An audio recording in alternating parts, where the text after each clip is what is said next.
Welcome back, viewers. You're watching Beyond World is One. This is World DNA, the show that gets you ahead of the rest. I'm Shivan Chalna. And I'm Jyotsna Kumar. And on the show today, French President Emmanuel Macron officially recognizes a Palestinian state at the United Nations.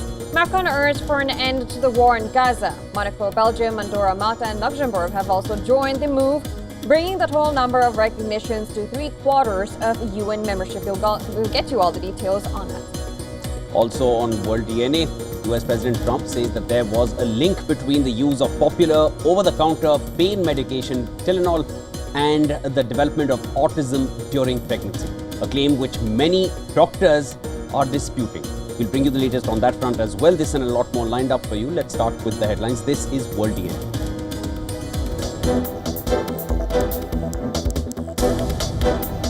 French President Emmanuel Macron officially recognizes a Palestinian state at the United Nations. Monaco, Belgium, Andorra, Malta, and Luxembourg also joined the move, bringing the total number of recognitions to 3/4 of UN membership.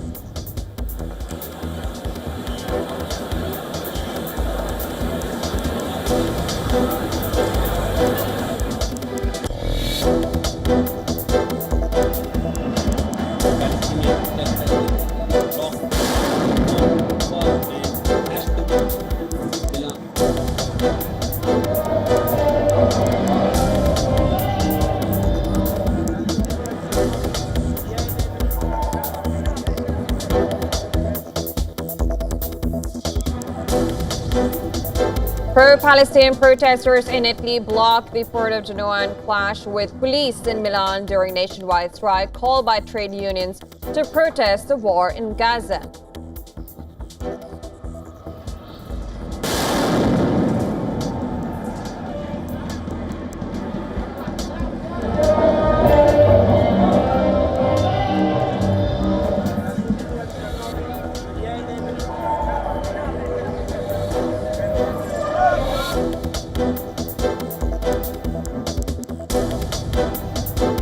From the Trump administration's new $100,000 fee for H-1B visa applications, a report citing a White House official says the proclamation allows for potential exemptions, which can include physicians and medical residents.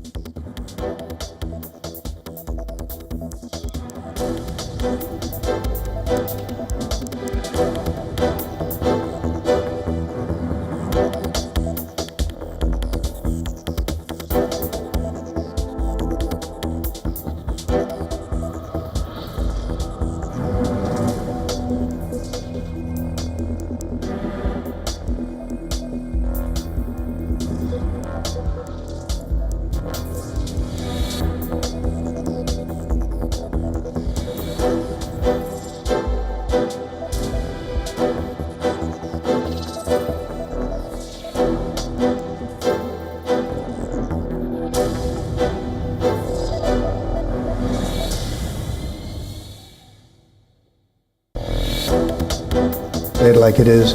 Don't take Tylenol. Don't take it. Donald Trump says there was a link between the use of popular over-the-counter pain medication, Tylenol, and the development of autism during pregnancy. However, many doctors dispute the claim.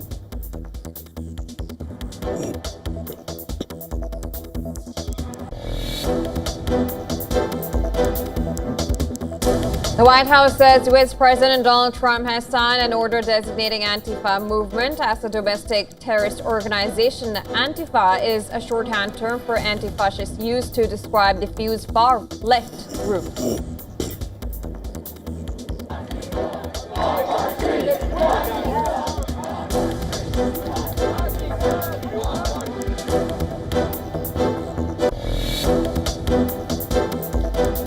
Denmark's Copenhagen airport, the busiest in the Nordic region, reopens after drone sightings halted all takeoffs and landings for nearly 4 hours.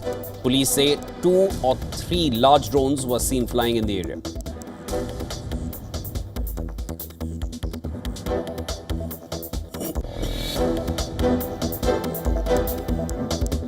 US comedian Jimmy Kimmel will return to his late-night talk show on Tuesday after he was suspended for making jokes relating to the death of conservative influencer Charlie Kirk.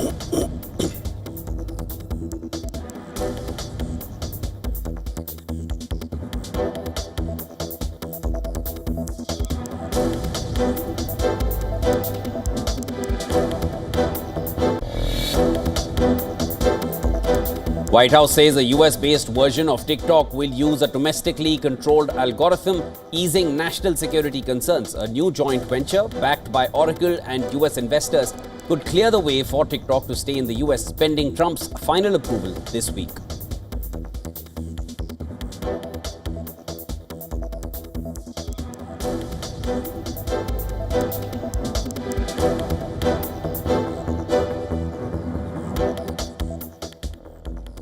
Now, France has recognized a Palestinian state at the United Nations, joining Britain, Canada, and other Western allies who made the same historic move on Sunday. Time has come. This is why, loyal to my country's historic commitment to the West Asia, for peace among Israeli people and Palestinian people, I declare that France recognizes today the state of Palestine. At a summit where both Israel and its primary supporter, the United States, were absent, Macron urged for an end to the war in Gaza. The time has come to free the 48 hostages held by Hamas. The time has come to stop the war, the bombings in Gaza, the massacres, and the fleeing populations. The time has come because the urgency is everywhere. The French president, however, added that his country would not open an embassy to a Palestinian state until a ceasefire is in place in Gaza and all hostages released. The Palestinian Authority hailed France's decision as historic and courageous, with its delegation giving Macron a standing ovation. Then Monaco, Belgium, Andorra, Malta, and Luxembourg also recognized a Palestinian state from the General Assembly podium, bringing the total number of recognitions to 3/4 of UN membership. Now, Saudi Arabia's Foreign Minister, Prince Faisal bin Farhan, called for all countries to follow a slew of Western countries and recognize the Palestinian state. We call on all other countries to take a similar historic step that will have a great impact on supporting the efforts towards implementation of the two-state solution and achieving permanent and comprehensive peace in the Middle East region. Israeli Prime Minister Netanyahu has vowed not to allow a Palestinian state, and far-right members of his cabinet have threatened to annex the West Bank to make statehood impossible. Israel's ambassador to the UN, Danny Danon, said that Israel is committed to continuing the war until all hostages are returned and until Hamas is out of the game completely. Before October 7th, there was a debate about that in Israel. After October 7th, it's off the table. Now we are focused on bringing the hostages. We are focused on eliminating Hamas. And when the day will come that there will be a genuine Palestinian leadership that will condemn terrorism. And the White House said U.S. President Donald Trump believes the recognition of a Palestinian state is effectively rewarding militant group Hamas for its attack on Israel. He believes it's a reward to Hamas. So he believes these decisions are just more talk and not enough action from some of our friends and allies. And I think you'll hear him talk about that tomorrow at the UN. Meanwhile, Palestinian President Mahmoud Abbas said in a video message shown at the United Nations that the Palestinian Authority is the only body qualified to govern Gaza. He urged Hamas to surrender its weapons to his forces while condemning the group's deadly attack on Israel. And Spanish Prime Minister Pedro Sanchez, an outspoken critic of Israel's war in Gaza, called for a state of Palestine to be admitted to the United Nations. Spain, alongside Ireland and Norway, already recognized a Palestinian state in May. Furthermore, Egyptian Prime Minister Mustafa Madbouli said that his country would host a Gaza reconstruction conference as soon as a ceasefire is reached in the devastated territory. And for more on this, our correspondent Susan Tenani sent us this report from New York. At the United Nations, a high-level summit co-hosted by France and Saudi Arabia ended with several nations, including European countries, formally recognizing a Palestinian state. The Secretary General called it a right not a reward, urging leaders to recommit to a two-state solution based on 1967 borders with Jerusalem as the capital of both Israel and Palestine. But beyond the symbolism, the real test lies ahead. Israel, backed by the United States, dismissed the gathering as a publicity stunt and is weighing further West Bank annexation, signaling no appetite for a Palestinian state under its current government. So that leaves the international community facing a stark choice: whether these recognitions can translate into irreversible steps on the ground, or whether the conflict continues to deepen despite growing diplomatic momentum. Susan Tehrani reporting from New York for WION World is One. The United Nations Security Council held a tense session as NATO allies confronted Russia over violations of the alliance airspace in Estonia and Poland. On Friday, Estonia reported that 3 Russian MiG-31 fighter jets had unlawfully entered its airspace, remaining for 12 minutes before being forced to withdraw. Now, the incident occurred just over a week after more than 20 Russian drones breached Polish airspace, prompting NATO jets to intercept and shoot down several of them. In response, the Security Council convened to address the escalating tensions with the United Kingdom, warning that Russia's actions risked triggering an armed conflict. And our steadfast support for Ukraine. Your reckless actions risk a direct armed confrontation between NATO and Russia. Our alliance is defensive, but be under no illusion. We stand ready to take all steps necessary to defend NATO's skies and NATO's territory. Cooper's comments were echoed by other Western ministers in the Security Council, including EU Foreign Policy Chief Kaja Kallas, who suggested the multiple incidents could not be considered an accident. Russia is testing European borders, probing our resolve, undermining the security of the whole of Europe. Russia will continue to provoke as long as we allow it. Russia's deputy ambassador to the UN, Dmitry Polyansky, said there was no evidence backing their claims and accused European powers of levying baseless accusations. Thus, our former European partners, if you want to get hysterical, to ferment and to continue to levy baseless accusations, go right ahead. But do that without our participation. We do not intend to participate in this theater of absurdity. Now, the United States' new envoy to the UN, Michael Waltz, making his first appearance since taking his post, said Moscow needed to diffuse tensions, not exacerbate them. The United States stands by our NATO allies in the face of these airspace violations, and I want to take this first opportunity to repeat and to emphasize the United States and our allies will defend every inch of NATO territory. Statement comes on the same day that White House hailed Russia's proposed one-year extension to the last treaty limiting both countries' nuclear weapons, saying it sounds pretty good. White House spokesperson Caroline Leavitt said the U.S. president is aware of the proposal and wishes to publicly comment on it. It's good to see all of you. The president is aware of this offer extended by President Putin, and I'll let him comment on it later. I think it sounds pretty good, but he wants to make some comments on that himself, and I will let him do that. And to give us more information on this, correspondent Susan Tehrani sent us this report from New York. Listen. New U.S. Ambassador to the United Nations Mike Waltz made his first appearance at the Security Council on Monday, using the emergency session on Estonia to directly criticize Russia. Waltz warned that the United States and its allies will defend every inch of NATO territory, calling repeated incursions into Allied airspace dangerous escalations that either show Moscow seeking to broaden the conflict or losing control of its military operators.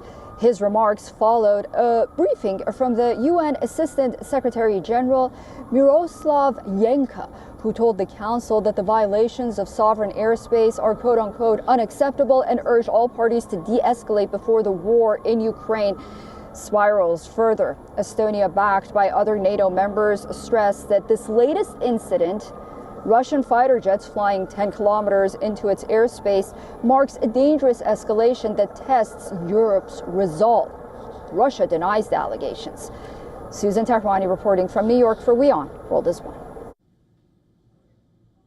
Now, U.S. President Donald Trump says there was a link between the use of popular over-the-counter pain medication Tylenol and the development of autism during pregnancy. Now, of course, this is a claim which many doctors are disputing. The announcement came as the U.S. pharmaceutical regulator approved the drug Leucovorin for the treatment of autism. Experts across medicine and science voiced broad concern over the administration's initiatives, but Trump insisted that pregnant people should tough it out, and that only an extremely high fever would justify taking the over-the-counter medicine. I want to say it like it is. Don't take Tylenol. Don't take it. If you just can't, I mean, it's fight like hell not to take it. There may be a point where you have to, and that you have to work out with yourself. So don't take Tylenol. The advice from Trump, who has no medical training and also pointed out, I'm quoting here, "I'm not a doctor," goes against that of medical societies. Medical groups, including the American College of Obstetricians and Gynecologists, have also cited acetaminophen, the primary ingredient, and Tylenol as amongst the safest painkillers to take during pregnancy. I would say we have strong evidence that acetaminophen is not causing autism. It's certainly not the cause of autism. And so to make that sort of statement that nobody should take Tylenol takes away the individualized nature of how we practice medicine and how these medicines are prescribed for families, for the people that they're prescribed for, both during pregnancy and for children. A literature review published last month concluded there was reason to believe a possible link between Tylenol exposure and autism existed, but many other studies have found an opposite result. Even the researchers behind the August report cautioned that more study is needed and that pregnant people should not stop taking medication without consulting. Identified the root of autism has been a pet cause of Trump's health chief, Robert F. Kennedy Jr. Kennedy, for decades, has claimed that vaccines cause autism. On Monday, he touted the drug Leucovorin as an exciting therapy that could help children with the disorder. The FDA said that it was approving the drug's tablet form to help a subset of children who have cerebral folate deficiency. Vaccines were also on the agenda of Trump's conference. He pushed for a major change to the routine vaccine schedule given to infants, insisting that there is no reason to vaccinate newborns against the incurable, highly contagious hepatitis B. Again, there's no evidence to support this either.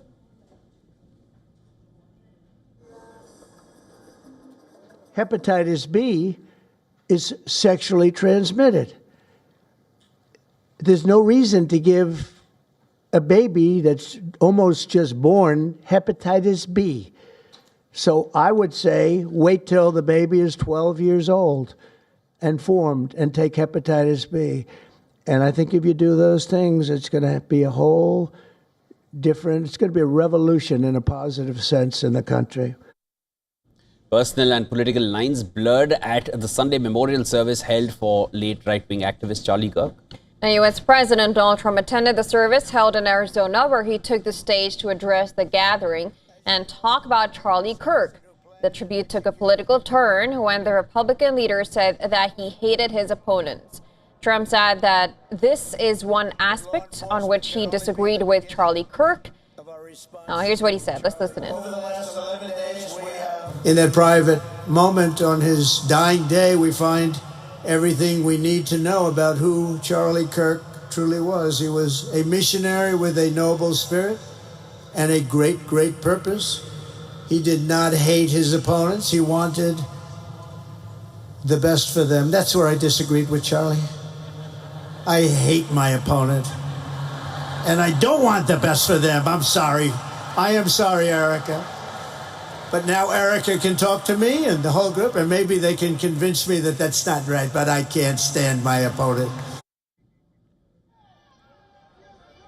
Now, Trump's address went on to target left-wing protest groups and organizations, also referring to some of them as terrorists or paid agitators, further accusing without evidence that the violence comes largely from the left. Other leaders from the White House also attended the service, including Vice President J.D. Vance and U.S. Secretary of Defense Pete Hegseth. American billionaire Elon Musk was also there, seen sitting right next to the U.S. President. Now, their very public fallout earlier this year is still fresh in public memory. Now, State Farm Stadium, that has a capacity of 63,000, was nearly full. Attendees were dressed in red, white, and blue to pay tribute to Kirk, who is survived by his wife and 2 young children. Outside the venue, vendors capitalized on the massive gathering, selling MAGA hats and shirts with Charlie Kirk's image on the merchandise.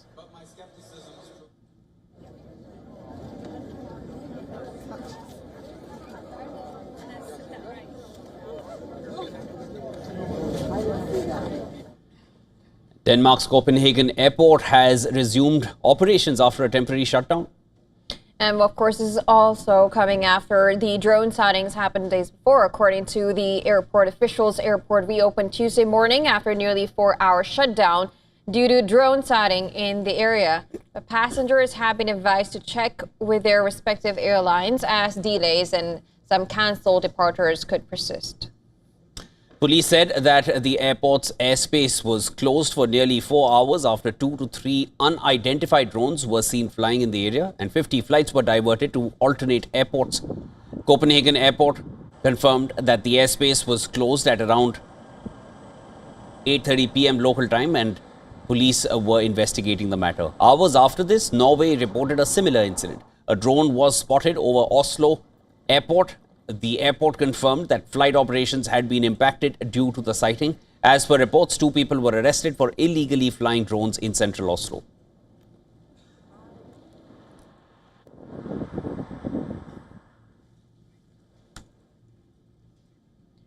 Now, there is a new addiction in every home, every pocket, every pillow at night: doom scrolling. And of course, British politicians demand a hard cap to protect children from the endless scroll of social media. With warnings as stark as cigarette packets, the question: can governments stop the apps before they swallow a complete generation? More in this next report. Take a look.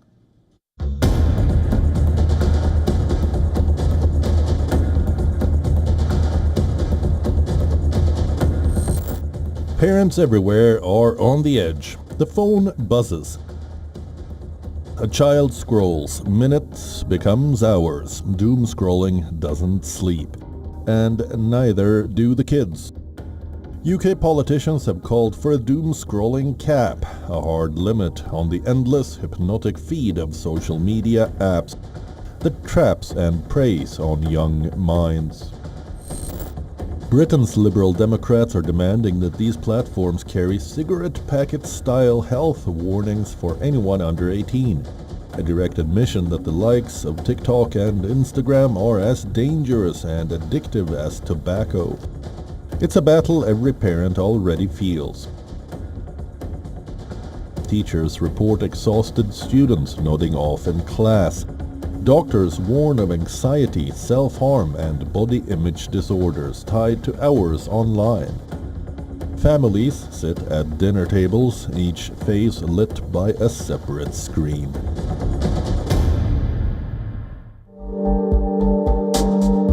It's not just Britain, other nations are moving too.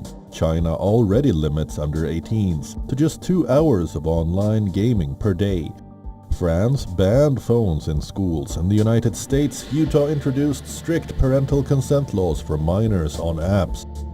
A global backlash is rising against tech giants who profit from keeping young minds trapped.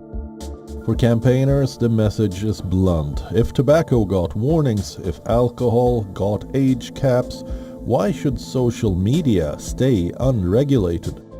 The choice now sits with lawmakers, but for parents everywhere, the crisis is already here. Bureau Report, WION, World is One.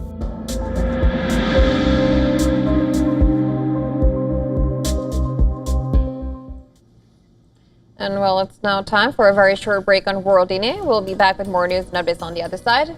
Now, former finance minister of Pakistan and co-founder of Awam Pakistan Party, Miftah Ismail has dismissed the prospect of a youth-led uprising gripping Pakistan. We'll get you all the details on that on the other side.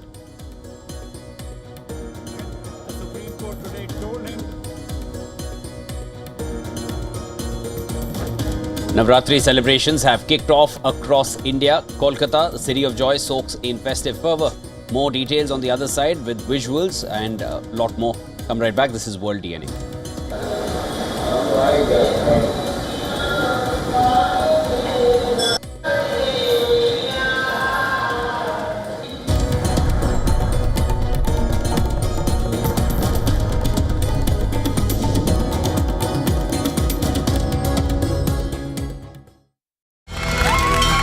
From the bustling trading floors of Wall Street to the vibrant exchanges of Asian stock markets, WION breaks it down for you to make sense of what's happening.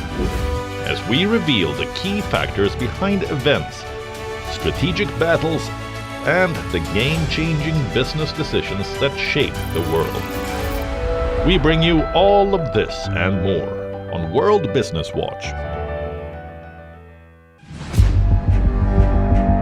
Where darkness hides behind every corner. Where the truth is stranger than fiction. A show that dives deep into the stories which shock and mystify. Unsolved murders. Psychopaths who defy explanation. International war crimes. And millions swindled in financial fraud. The victims, the accused, and the sinister plot. Prime Crime is your front row seat to darkness.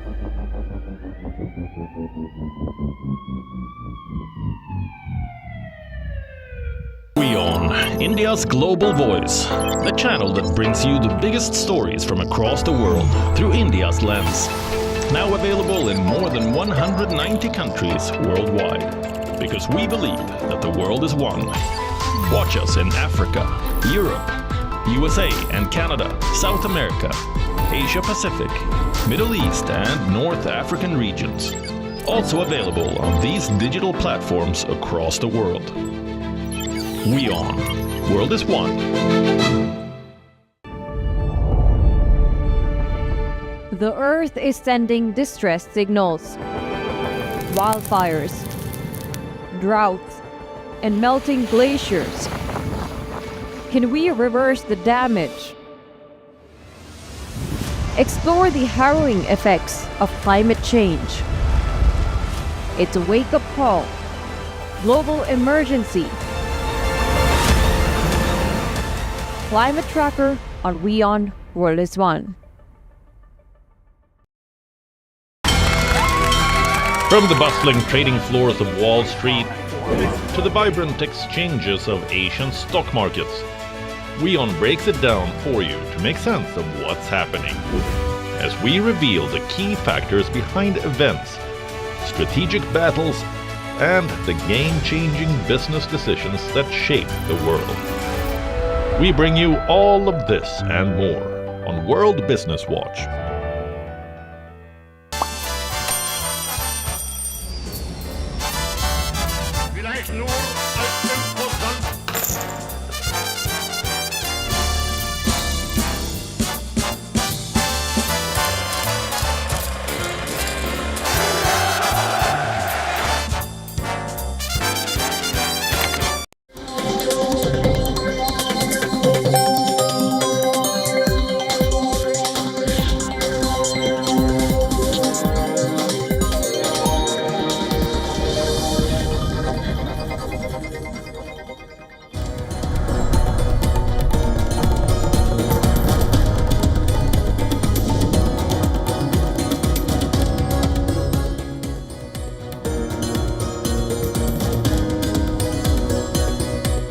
Welcome back, viewers. You're watching World DNA with Jyotsna. I'm Shivan. Lots more to discuss. Let's start with the headlines.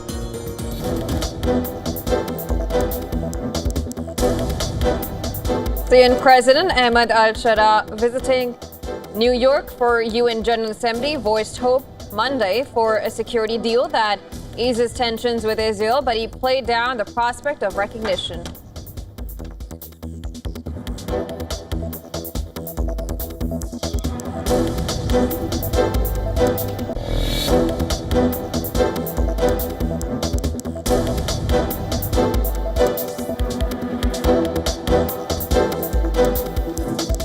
French President Emmanuel Macron officially recognizes a Palestinian state at the United Nations. Monaco, Belgium, Andorra, Malta, and Luxembourg also joined the move, bringing the total number of recognitions to 3/4 of UN membership.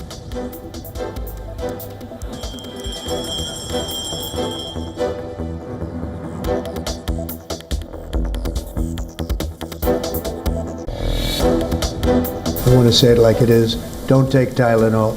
Don't take it.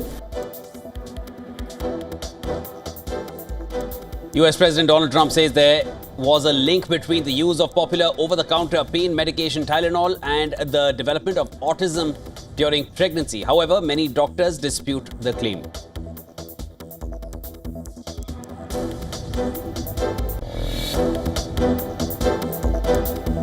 Denmark's Copenhagen Airport, the busiest in the Nordic region, reopens after drone sightings halted all takeoffs and landings for nearly 4 hours. Police say 2 or 3 large drones were seen flying in the area.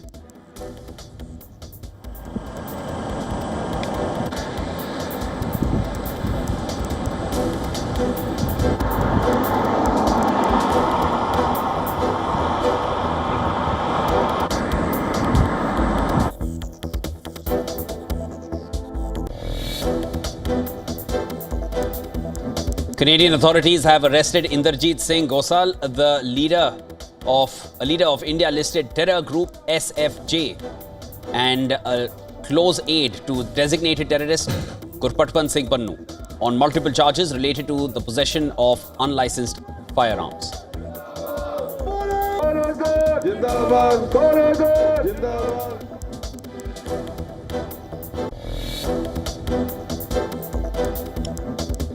Pakistan Tehreek-e-Insaf founder Imran Khan calls on the public to attend the mass rally scheduled for September 27th in Peshawar, describing it as a demonstration for the nation's freedom.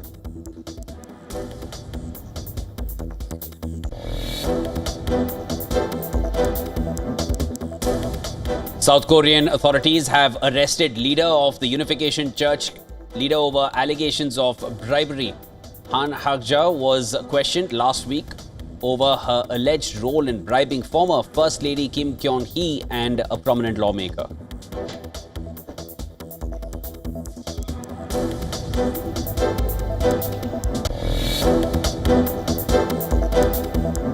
Wall Street hit record highs again Monday as Nvidia surged on plans to invest $100 billion in OpenAI. Apple also climbed on strong iPhone 17 demand.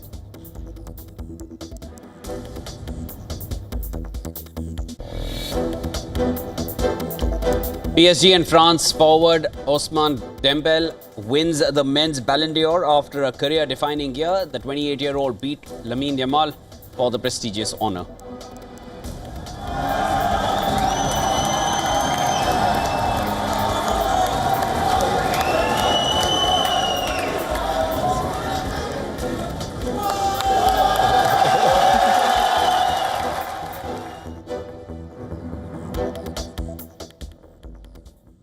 Now, first it was Sri Lanka and Bangladesh, then Nepal. Now, will Pakistan be the next in line to face the youth-driven movement?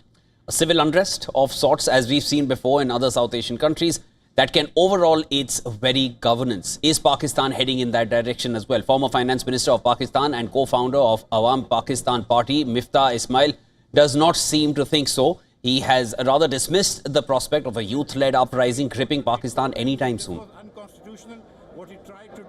Now, speaking to The Dawn publication, Ismail said that such protests are usually organic and spring from minor events that resonate with people who then get mobilized. He also added that as far as Pakistan is concerned, a youth-led mass agitation to overthrow the government remains a distant possibility. However, Ismail acknowledged the flailing state of Pakistan's economy impacting its civilians, as well as the unpopularity of the government in power, but not enough to bring people to the streets, as per him. Now, according to the Human Rights Watch World Report 2025, underscored the fact that all is not well with Pakistan and poverty, as well as inflation and employment are soaring in the country and driving inequality. Moreover, experts think the International Monetary Fund program that affects subsidy cuts without safeguards is behind hardships faced by low-income groups. Now, further, the political crisis is deepened by credibility gaps in governance, adding to public discontent and frustration. In Sri Lanka as well, economic crisis prevailed after its 2022 sovereign default, which was further intensified by the conditions imposed by the IMF that sparked unrest that toppled the government.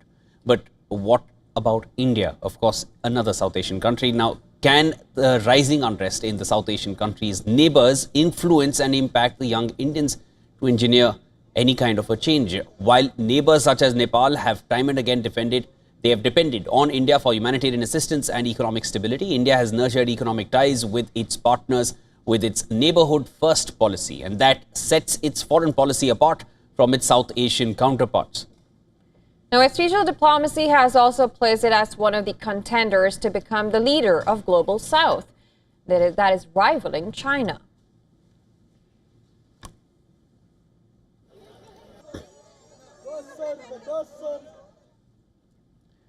The war on terror in Pakistan has taken a brutal turn. A nation's military, sworn to protect its own people, has unleashed fury on its own soil.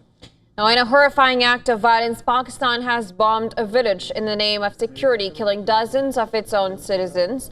In Pakistan's Khyber Pakhtunkhwa province, the Pakistan Air Force, with its Chinese-made JF-17 jets, unleashed a wave of strikes on the Tehra Valley. 30 people are dead. Among them are women and children.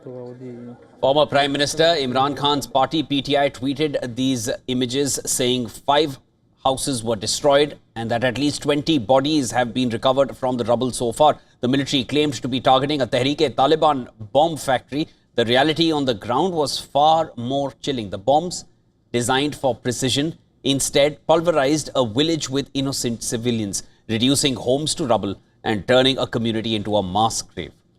Pakistan's Human Rights Commission has demanded an immediate and impartial inquiry into the incident and measures to hold to account those responsible. In a scathing remark, it says that the state is constitutionally bound to protect all civilians' right to life, which it has repeatedly failed to do so. Monday's attack followed a TTP ambush in South Waziristan, in which 12 Pakistani soldiers were reportedly killed and another 4 were injured. The Pakistan military is trying to push back the TTP's control of the province, which has strengthened after the Taliban returned to power in Afghanistan in 2021. Well, but in doing so, the Pakistani forces have been repeatedly accused of targeting innocent civilians. This is a state at war with itself, a grim paradox where the military's fight against terror comes at the cost of its own people.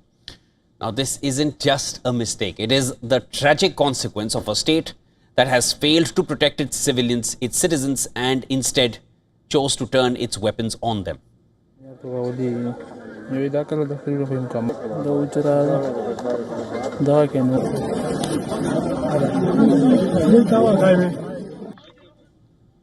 The Indian Defence Minister Rajnath Singh has issued a stern warning to Pakistan. He said that any attempt to sponsor, finance or support terrorism against India will invite a decisive and immediate response from New Delhi. The Defence Minister spoke about India's recent counter-terrorism Operation Sindoor. He said India could launch a second and even a third phase of the operation if the situation requires it. Rajnath Singh made this remark while interacting with the Indian diaspora in Morocco. Indian Defence Minister is on a historic 2-day visit to Morocco. This is the first ever visit by an Indian Defence Minister to the North African nation. The trip focuses on building defence and security ties between the two nations. प्रधानमंत्री जी ने भी कहा कि यह तो भी पास अभी operation सिंदूर को स्थगित किया है और आगे भी कोई वारदात होगी तो सिर क्यों हिला रहे हैं? फिर आगे होगी तो होगी। Defense Minister Rajnath Singh expressed confidence that Pakistan-occupied Kashmir will naturally become part of India. He further emphasized that the people in POK are increasingly voicing demands to join India voluntarily. POK अपने आप आएगा, चिंता क्यों करते हैं?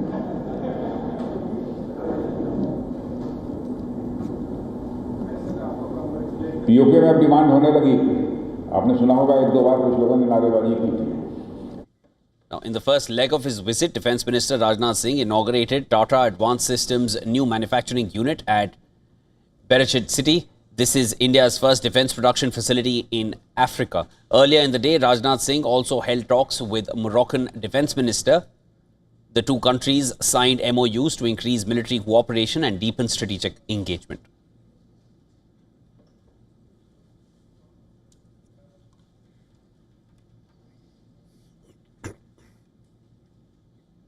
And now shifting our focus to Taiwan, with cross-strait tensions with Beijing at the Bay, Taiwanese President William Lai Ching-te's annual approval ratings have taken a sharp blow. Now, according to an annual survey released by the United Daily News, more than 63% of the voters expressed discontent over Lai's ability to steer Taiwan away from rising tensions with Beijing. Now, this marks a dramatic increase of 20 points from the same time just last year. And amid this, Lai's positive ratings have collapsed from 44% to just 26%. Now, the growing discontent with Lai's approval ratings has been largely attributed to escalating military tensions and his perceived inability to effectively manage Taiwan's cross-strait policy. An overwhelming 88% of respondents insisted communication channels with Beijing, whom Lai describes as a hostile foreign force, must remain open despite growing military pressure from the People's Liberation Army. Apart from this, in the month of June this year, Lai's ruling Democratic Progressive Party faced allegations of Chinese infiltration within the administration. Now, at the center of a scandal was former DPP aide Huang Chu-jung, who is under investigation for allegedly using an encrypted messaging app developed on the mainland to leak classified information. Furthermore, the survey also pointed to a hardening skepticism towards the US. 49% respondents showed failing faith in Washington's readiness to send troops to defend Taiwan if met with Chinese aggression. This as US President Trump now demanding that Taiwan pay for American defense against Beijing. And with Washington, trade tensions also loom, especially after Trump imposed a 20% tariff on Taiwan earlier this month. Now, apart from this, his handling of China's increased military stocking and drills, especially in Taiwan Strait. In recent days, Chinese military aircraft have been increasingly flying into Taiwan's air defense identification zone and crossed the median line of the Taiwan Strait, while Chinese Coast Guard patrols have also intensified in nearby waters, escalating cross-strait tensions. Now, within the ranks of his own party, 67% still expressed approval, but more than a quarter still remain critical of Lai's leadership.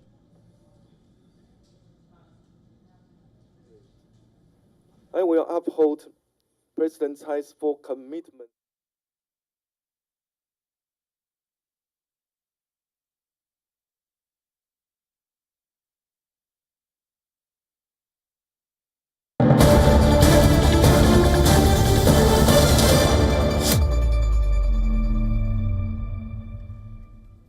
Breaking news coming in, viewers. China has ordered a shutdown of its schools and businesses in at least 10 cities ahead of Super Typhoon Ragasa slamming into the country's south.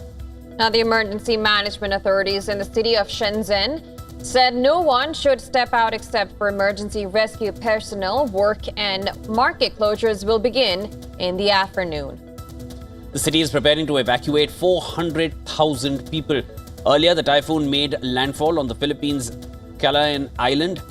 Over 10,000 Filipinos were evacuated across the country, with schools and government offices closed in the Manila region and across 29 other provinces. Residents were rescued after a river started to overflow in the country's north, and the storm generated maximum sustained winds of 215 kilometers per hour near its center and gusts of up to 265 kilometers per hour. And just for people just joining us right now, breaking news coming in from China. China has ordered a shutdown of schools and businesses in at least 10 cities, and this comes ahead of Super Typhoon Ragasa slamming into the country's south. The emergency management authorities in the city of Shenzhen said no one should be stepping out except for emergency rescue personnel. Work and market closures will also begin in the afternoon. The city is preparing to evacuate 400,000 people.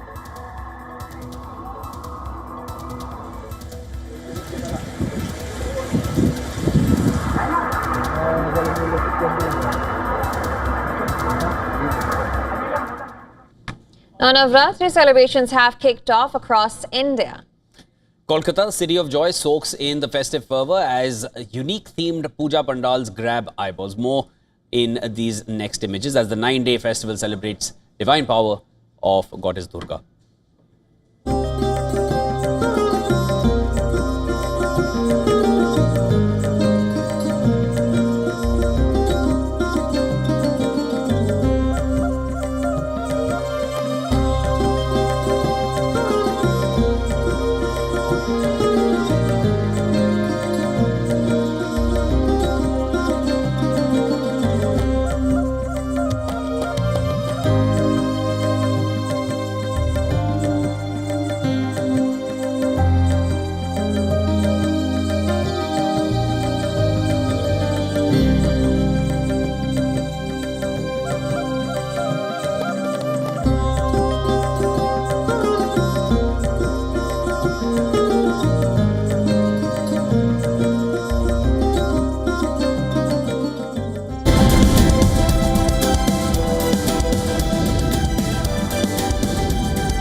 Now, the details of Trump's TikTok deals addresses a key concern raised by Washington lawmakers.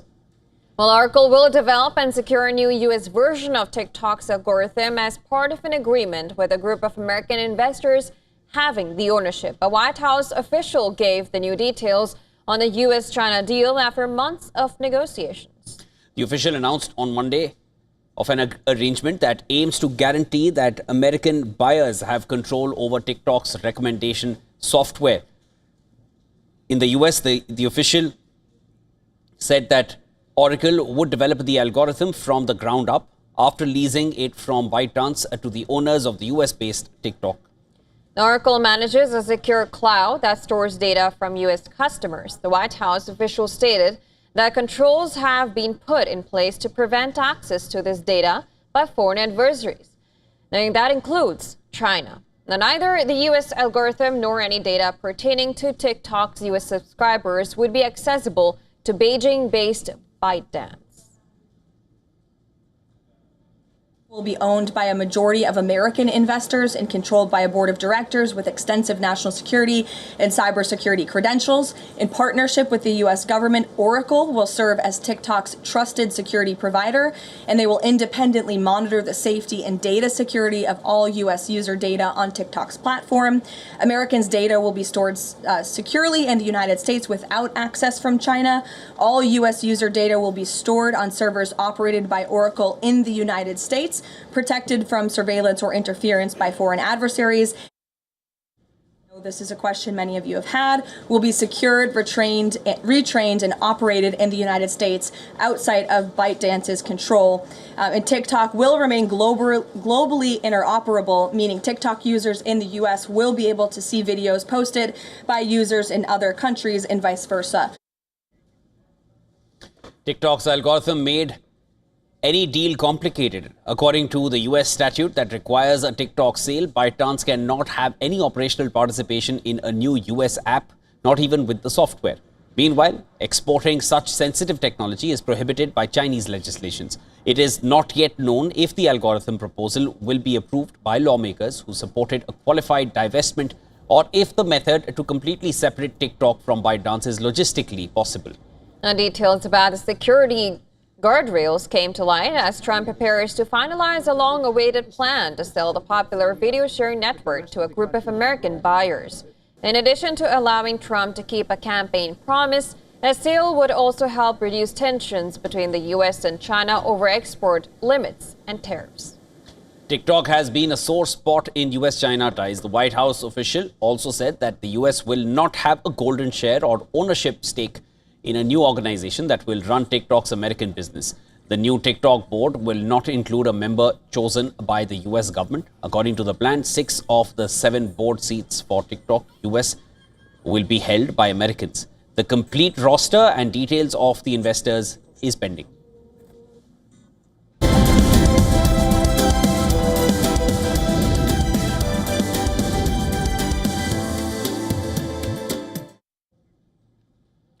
Now, Christian Horner has formally left Red Bull after agreeing a severance deal following his sacking as team principal in July. The severance package is reportedly worth around $100 million.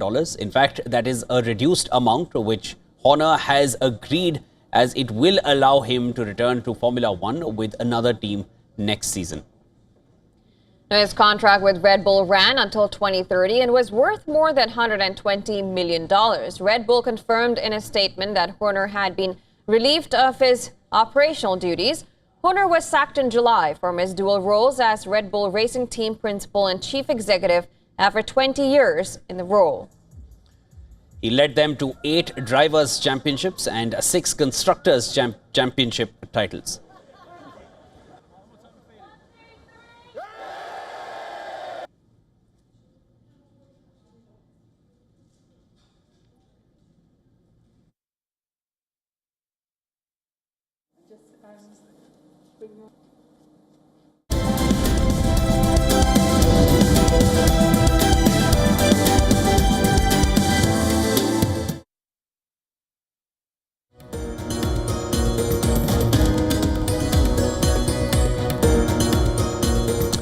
At a time when the glamorous world of fashion is moving towards sustainable living, a new London festival titled Material World is showcasing how plants can be used to make clothing more sustainable. Take a look at this next report.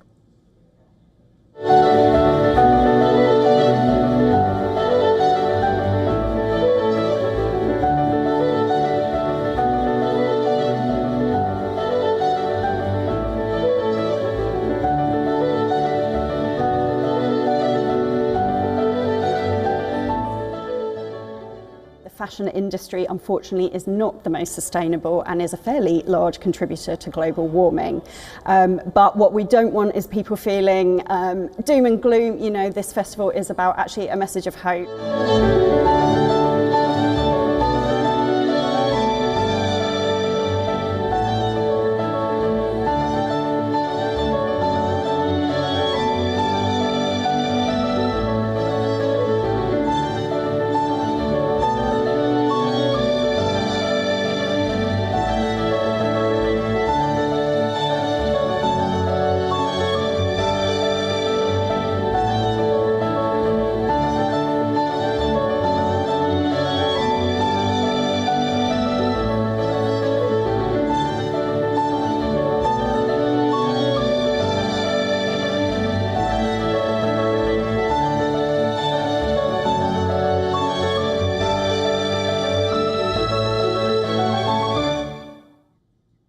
And with that, we call a wrap to World DNA. But before we go, here's a look at all the climate stories making headlines across the world. We'll be back with more news and updates on the other side.